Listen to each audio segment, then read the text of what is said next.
Hello Mind Valley community, my name is Jim Quick with Quick Learning, and I'm here as always to help you to learn quickly. One of the questions in the community that we get is, Jim, what do you do every single morning to jumpstart your brain for greater success, greater levels of focus, greater levels of productivity? So I'm going to walk you through my morning routine. The first thing I do when I wake up in the morning is I have a process to remember my dreams. Now you're like, Jim, why do you want to remember your dreams? The reason why is often as you spend your day learning and working to solve problems in your work, in your life, and everything else, when you sleep, your mind doesn't stop. Your unconscious mind is still working on those problems, and you come up with incredible insights and solution. The challenge is in the morning, most people don't remember their dreams. So we teach a process on how to do that. The second thing I do after I wake up is I get out of bed and I make my bed. You're like, Jim, why is that good for your brain? Two reasons. Number one, clean environment is important for you. Like, you know, when you clean off your desktop, you clean up your office, your bedroom, you have a clearer mind.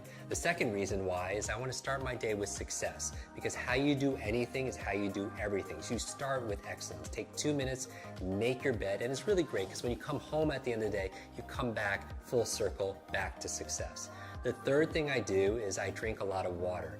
Your brain is mostly water, 80% water, and a lot of people dehydrated. You use so much water, and it's so important for your brain to be hydrated. The challenge is you lose a lot of water when you're sleeping, so I super hydrate first thing in the morning.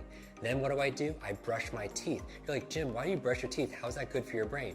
What you do is you brush your teeth with your opposite hand. It's been shown that by using your opposite hand to eat or to brush your teeth, as your body moves, your brain grooves. As you brush your teeth with your opposite hand, it actually creates more neural connections inside your brain. So the next thing I do is I do a deep breathing exercise. The other thing besides hydration that's good for your brain is oxygen. A lot of people get tired and they have brain fog, and what do they do with their mental fatigue? And I would say the number one thing is get oxygen in your body. And here's the thing, your brain is only 2% of your body weight on average, but it consumes 20% of the nutrients and the oxygen. So it's so important to do deep breathing exercises. We talk about that in our programs also as well.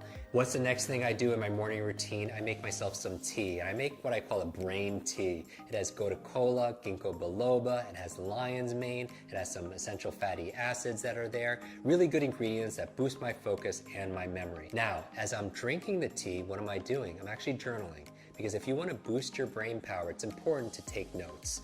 And I do a whole process where I teach you the best ways of taking notes and making notes to be able to plan out your day and also to be able to write the things that you're most grateful for. So I go through this gratitude process in my journal because I feel like your brain really thrives on gratitude. Because if you can't appreciate the things that you already have, you're not going to be given the things that you really want. So why do I focus on gratitude first thing in the morning? Well, I have my vision board and then my goals, everything that I want, but I also have a gratitude board, the things that I'm most grateful for in my life. And if you want to feel instant gratitude, just count all the things in your life that you have that money can't buy.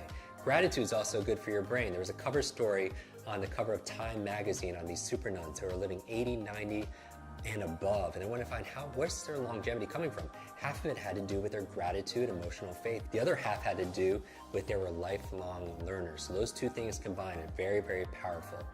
After that, I'm drinking my tea, I'm writing in my journal, because a lot of geniuses write in journals, right? Leonardo da Vinci, Einstein, Marie Curie, all these journals, and they want to do these studies, say, are geniuses writing in journals because they're geniuses, or is it the opposite? It's because they're writing in journals that they become these incredible geniuses of their field. When I'm done drinking my brain tea and writing my journal, the next thing I do is I do some just morning exercises. This is not my exercises for the day, but 3 or 4 minutes of high intensity workout to kind of get your heartbeat going. Because here's the thing, whatever's good for your heart is usually good for your head. Because when I'm getting my heartbeat going, what's happening is I'm getting more blood flow to my brain and more oxygen, and that's very, very important. So what do I do next? I make my brain power smoothie. And you're like, Jim, what's a brain power smoothie? There are certain foods that are really great for your brain, and I teach people how to memorize these foods. And what we do is I just put them all in a blender. So certain foods like blueberries, right? I call them brain berries. There are things like avocado, very good for the brain also as well. Obviously hydration, we're going to talk about all those ingredients in another video. So as I'm drinking my brain power smoothie, what am I doing? I'm reading, right? 20, 30 minutes a day of dedicated reading, because leaders are readers. And you're like, Jim, I can't read a book a week, because the average person reads only about 1 or 2 books a year. but the CEO reads about 4 to 6 books a month, right? So you want to get to about a book a week. So remember, first you make your habits, and then your habits make you. Design the first hour a day to be brain friendly, and you'll win the rest of the day.